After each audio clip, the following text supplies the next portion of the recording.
Okay, so I want to move forward to just a quick introduction to another mission that was just approved last Friday. I always say that every successful mission has to have a good acronym. And so the name of this mission is a mission to the moon, Earth's moon. It's going to be Volatiles Investigating Polar Exploration Rover, which I'm not sure I like that part, but Viper is sort of cool. And this is going to be part of the Artemis program, the program that, if the funding comes through, that we will be landing astronauts on the moon again in 2024-ish.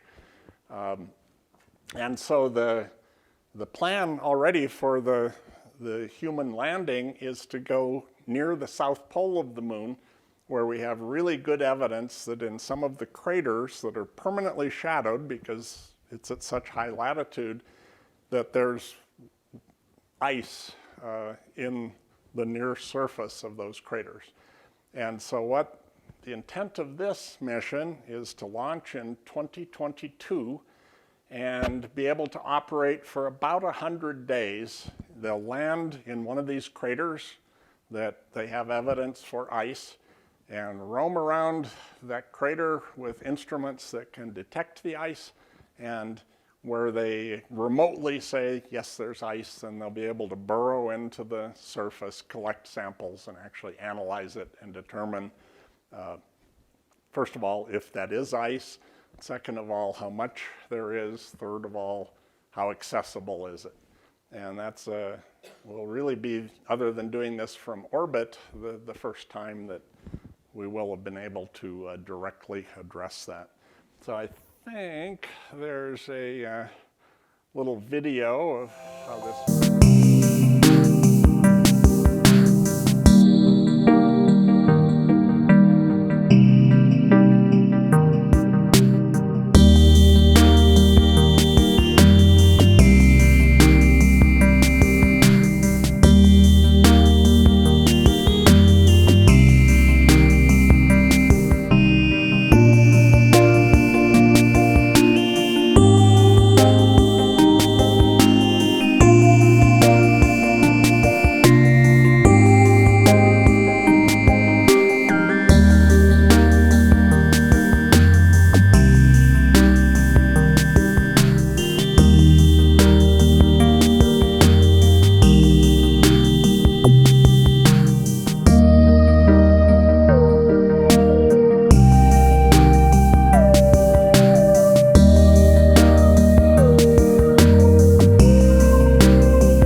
So that's our introduction to Artemis, and the first thing is they have to get funding from Congress to actually do this now, and you know what's going on in Congress, so we'll see if that happens.